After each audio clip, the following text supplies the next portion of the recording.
5 ways Tesla Insurance will make billions. I'm Brian. Welcome to my Tesla weekend. How's it going, everybody?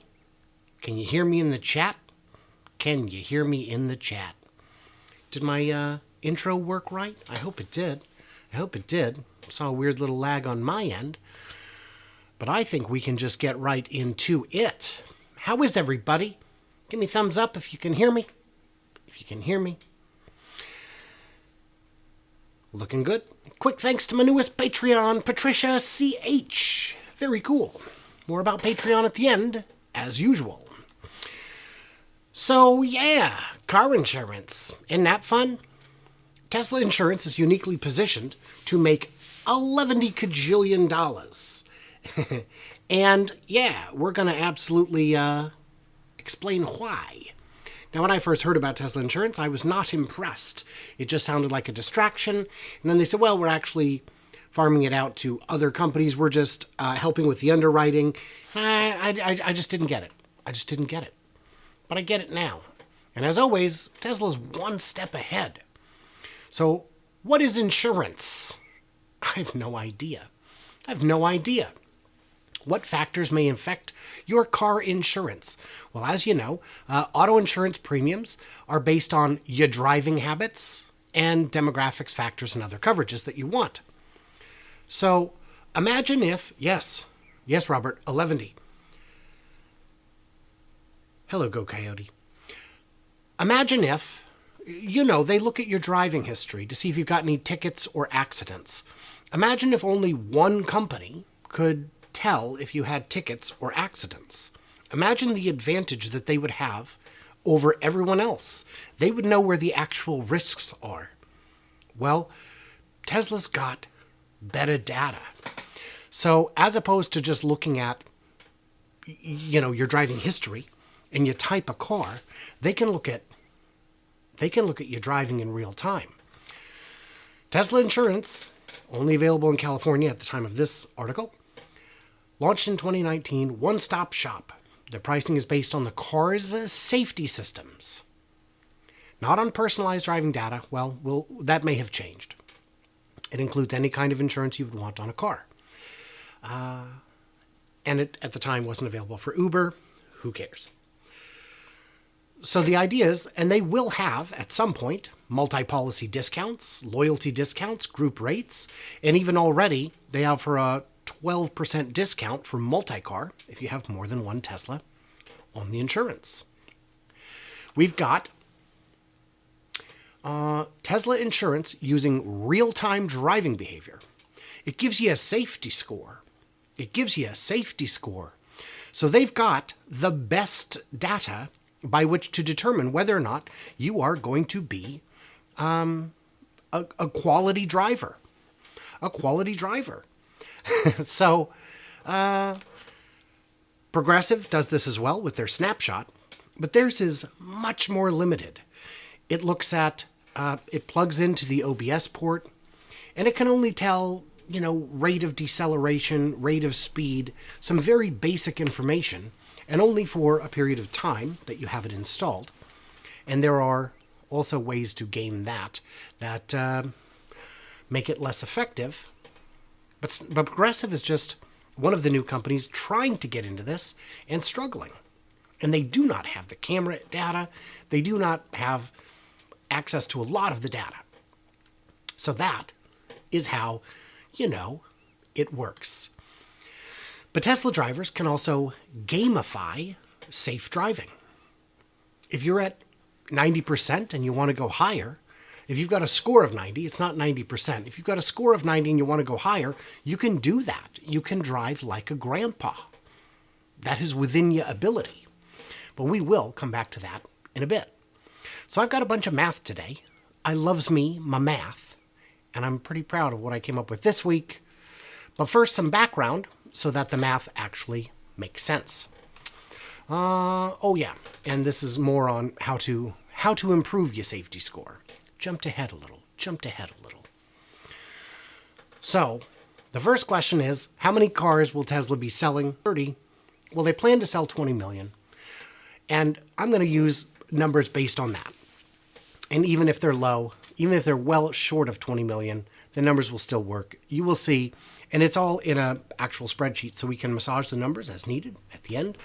OBD port. OBD port. Thank you, Robert. Another bit of background. Let's look at this. How many cars are sold per year? Well, 15 to 18,000, less in 2020 because, there was this whole shutdown thing going on. So I lost it on here, but how many cars are insured? I lost it. How many cars are insured in total? It is about 203,000. 203 million. There we are. 203. In 2015, 203 million cars were insured. It's surely more than that now. And by 2030, I imagine it will be yet more still. Almost done with the background. Average cost of car insurance in November of 2021, $1,600 a year. And that's for full coverage. Now, this is pulled down by very safe drivers, the cream of the crop, the folks you really want to get, the ones who are your bread and butter, who pay every month and never make a claim, but also brought up by less safe drivers or those in higher crime areas who may have, a higher likelihood of a claim. I think we've got one more we got to look at. And what are the largest insurance companies? State Farm, 16% of the market, Geico at 13%, Progressive at 12%, Allstate at 10%. Those are the four we're going to focus on. So, is it math time? I think it is. Oh, I brought that up twice. Nice. I don't know what I'm doing wrong. Okay. Here we go. Oh, how did I goof that? There we go. So this is the market share. This is the market share. Imagine this as the entire auto insurance market. It's 10 rows across and 10 rows tall. Wanted to make it a nice even 100.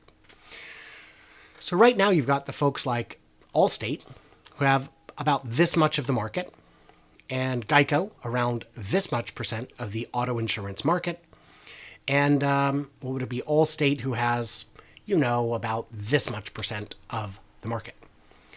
Average policy, 1674. Total cars in the U.S. insured, 203 million, surely higher. We can massage those numbers at the end if you want to see it run a little differently. In 2030, there will be at least 15 million new cars sold in the U.S. I think it'll be higher. I think it'll be more like 20 or 22 million. But again, we can change that. What percent of the market will Tesla have? I'm going to say 20%. I honestly think it'll be more like 25 or 30%. But 20% I think is a very safe estimate. So, Tesla's 2030 sales, 3 million cars in the US. And let's just take 10% of that. Let's say only 10%, only these people here are buying Tesla insurance. The top 10%. So at $100 a month, how much money is it? That's $30 million a month. If just on 2030 sales and just if Tesla is capturing the top 10%. The people who don't make the claims, the people who drive safely, the best of the best customers. Let's get exciting. What if we stretch it to include these folks in the top third, the top 70%? That would add an additional 96 million. So the top 30%, and that's at $160 a month. Yes. So the top 30%, $126 million a month. That's $1 billion a year. So that means if they're capturing just this slice here, just that's $1 billion a year. Or just that. You get the idea. Yeah, no, it'd be that. Okay. But that only represents 2030 sales. So how many total Teslas will be on the road? More like 20 million is my guess, because we're ramping up to that huge number, which I honestly think is going to be more than 3 million in total sales in the US alone in 2030. So if you were to get the top 30% of just that, that's top 30% is 6 million, is 6 million cars. Oh, right. Yes. If you get just the top 30, that's 6 million insured with an average premium of, let's say, $125. That's $750 million a quarter, a month. That's $750 million a month. That's $9 billion in premiums. And again, that's just the top 30% of drivers with a Tesla. Well, a lot of people won't buy it. Well, a lot of people won't buy it. Yeah, we gotta factor that in. Do we? Because if it's cheaper, it's cheaper. If it's even $30 cheaper, that's $3,600 over the 10-year lifespan of your car. So it's gonna cause a split, and that's where the legacy guys get into trouble. Let's bring this back up. The legacy guys get into trouble, and the death spiral begins.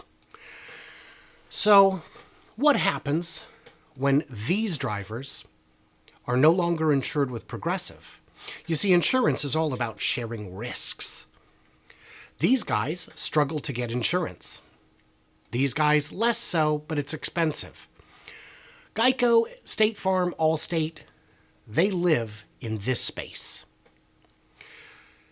But what if that last column is gone and the column next to it is gone, and maybe that one too?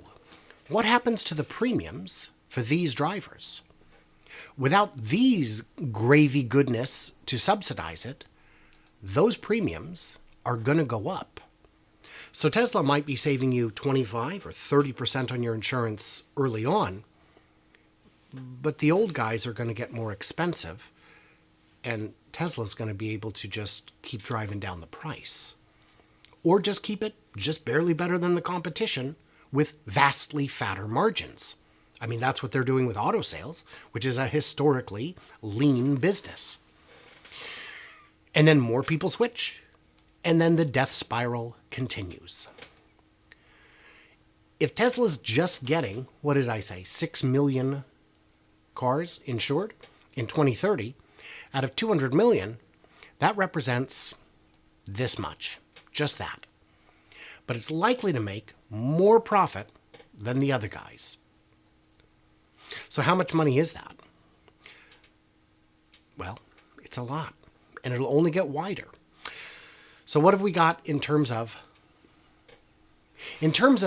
caveats to bear in mind? And by the way, if you got comments or questions or concerns, get them in now, because we're screaming through this. Tesla's full self-driving safety score explained and how to apply for beta. So there's something pretty far down here I wanted to show. Tesla claims that most drivers will have a score of 80 or above. So let's go back and look at that. If 80 is a good score, that means this isn't your Tesla market, but this is. That means they're likely to capture this much, 14% of the market, making them the second biggest. It could be, ridiculous. And the number of cars will keep increasing. And if other vehicles, have quality data that they can look at, maybe they can expand the fleet to cover those as well. So we've got that. Car companies, so now the question is, why can't the other guys do it? Well, car companies are preparing to sell driver data to the highest bidder. Unless you own your own insurance company, there's a middleman in there. Your data may be sold to Geico, but odds are you wouldn't even know it. If your car is connected and has that wealth of data, it's being sold, and then you get the marketing. And it may be very bad marketing. You might be someone who drives very few miles, and very conservatively, and in an area where hard braking and hard turning are just not an issue. And one day you may get an offer for very good insurance, but you won't know why. And the gamifying aspect won't necessarily apply.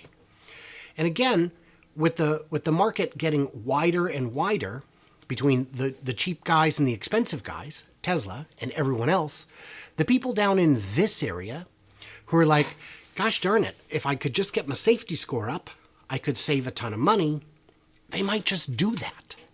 They might just do that. The other concern, let's see here, autonomous car insurance drives new opportunities. There's a theory that when cars are fully autonomous, no one will need insurance. And that's true to an extent. This company says we're able to price robotics risks better with the manufacturers and operator-level data we collect through the platform. Now, this is data, again, that they're going to have to pay for. Because if you think Chevy or Ford is going to give that up for free or even cheap, I think you're mistaken. But even an autonomous car needs insurance. Because you can have a blowout, you could have your car vandalized, your car could be set on fire, you could have other damages outside of your control. And let's not forget, the whole point of having 400 or 700 or 1,000 horsepower is to drive it yourself. Because full self-driving is not going to whip you around the track in ways that are quite as meaningful to the driver as driving. So insurance may get cheaper, it may get less profitable, but I cannot see it going away. Also, other cars can hit you, which is not ideal. Now, General Motors does have OnStar insurance, and their next generation of cars will have richer data that can allow them to do something similar to this. Maybe their engineers are just as good. Maybe their back-end developers are just as good. Maybe they can get in on this just like Tesla is. And their current production would mean that they would have a substantial advantage. So they could compete in ways that Geico, State Farm, Allstate Insurance, Farmers Insurance, Progressive Insurance just can't. Because they're stuck buying the data and only getting the data they want. Do you think OnStar is going to give Progressive access to the very best customers? I think they'll weed through it and give them the trash. That's what I think. So we're going to get on to the Q&A. If you've got questions, by all means, ask them now. But a quick thank you to my Patreons who get early access, bonus material, an ad-free experience, and help keep the channel running for as little as $1 a month. I literally can't do it without you guys, and I thank you for it so much. And yeah, it's a lot of fun, and it's a lot of work, and it's difficult. So, let's get to the questions. Before the video, Mega Wilderness said, huge flaw in your argument because FSD will be self-driving by then. Let's just move this up. Will be self-driving by then, and there will be no need for insurance. And I did take that into consideration before the video came out, which is why I addressed it. Insurance, I don't believe, is going away. There's no need for it to go away. I'm sure we would all agree that it probably should go away, but it doesn't need to. And if you're going to do any amount of personal driving, you need insurance. And again, even if the car is self-driving 100%, there's still people hitting you, there's still fires. What states do Tesla sell insurance in, and when will it be all 50? The answer is a few, and the second half is we don't know yet, because every state has its own insurance commission, and the rules are different everywhere, and it's a pain. Jude is saying that Elon says that it'll be in all 50 states this year, so in the next 5 weeks. I don't know. It's a state-by-state approval process, yes. Thanks. You bet, Timothy. You are welcome for the info. It can only move as fast as the slowest entity, the government. Smoke landing on the telescope lens is no bueno. General Motors is fundamentally incurious. When do we think the stock will split? I believe after the next shareholder vote, because I think they want to split more than 2-1. And Dave Lee said that they would require shareholder approval to have that many shares outstanding. But of course, it would be approved. I'm guessing Tesla offers an FSD insurance package on a single monthly bill. Yeah, maybe. But would it count when you're only in self-driving? Because again, a lot of people are going to want to drive. Mega Wilderness. Insurance companies in the UK provide monitoring black boxes, internet connected already. Tesla are late to the party. Those do not capture the wealth of data that a full suite of cameras and sensors can. So it is different. And it's different. Bad drivers will be forced to use Tesla as a service or pay a large amount. Either way, Tesla wins. I wonder if lending institutions will account for lower insurance costs in lending costs. I don't think so. I don't know why they would. Elon has said insurance in all 50 states next year. Tesla doesn't have to have the whole market, cars or insurance, to dramatically impact the entire market. I agree. And I don't want them to own the whole market on anything. I want competition to remain robust and healthy. When is the next shareholder vote? I assume in about 2 months.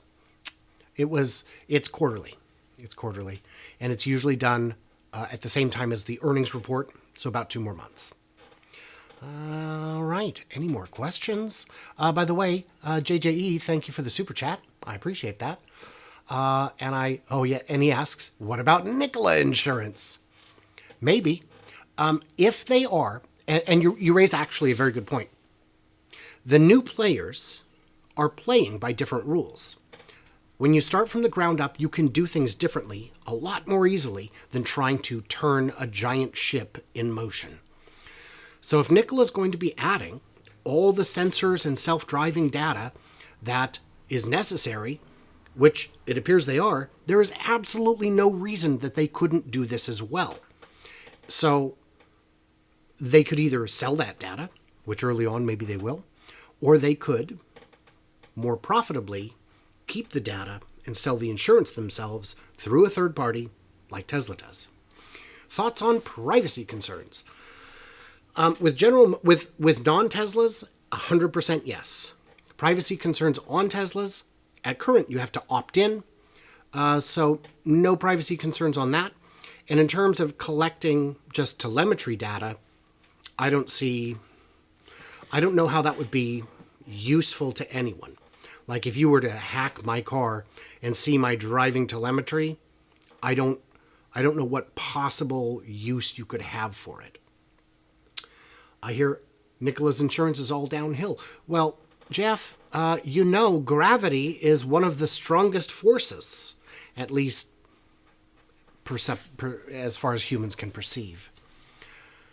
Your insurance will have privacy riders. Yes, absolutely. You would definitely have to opt in if that's something you're going to use. Where do I think the next Gigafactory will be? I have a whole video on that. But I honestly think, apart from expanding existing ones, which is happening, we know it's happening in Shanghai. There's a phase 2 already permitted in Texas. Berlin, I think they're waiting to get through the red tape before they make a final decision. But in terms of new places, my guess is India. I know, crazy, right? If you're concerned about privacy, throw out your cell phone. So I used to work for a company that sold human chips. And we would periodically meet people who were so concerned the government's going to track you. And, I don't know how to explain this better. The government, you already are paying for the ultimate spy device. It's got several cameras. It's got GPS. It's connected to the internet. It's got microphones. It's got a wealth of information. It's got all your contacts and your emails. It's got every photo you've taken with it. The data, your data, we could benefit from a new privacy bill of rights, but all of our data is worth money. So I don't think that's going to happen ever. Okay. Any more questions, or shall we call it an early night? That was fun, you guys. That was fun. Thank you again, JJE. Thoughts on new COVID affecting Tesla or Nikola? I don't have thoughts on it because it's the news is too new. It is just too new. It could be worse than the first time. It could fizzle out on its own. It could be misreported. It's too new for me to have an opinion. But I think the public's appetite for lockdowns has expired. And I just don't know if we're going to see them. If Tesla is going to sell 20 million cars by 2030, they will need a lot more factories and fast. They won't. They'll need more factories, but not a lot. Fewer than you think. I honestly believe Austin and Berlin are going to be hitting 2 million, maybe even before they expand. And I think the small model, the $25,000 model, is going to take a simplicity approach, similar to the Cybertruck, though probably not quite as ugly. And that will afford them the opportunity to produce much quicker. The same line, higher volume. So they will need more factories. They will at least need to double the number of factories, but they got 9 years to get there. And it takes them year and a half to build a factory. I think they can absolutely do it. All right, guys, I think that's it. I think we made it. I think we survived. So what did I miss or misunderstand? Especially if you're catching this on the replay, leave your comments and thoughts in the comments below so I can, address those. And stay tuned, stay juicy. I can't wait to hear from you guys on the flippity flop. Sorry it froze. Who is this? I'm not sure why. I'll do a better reboot next time.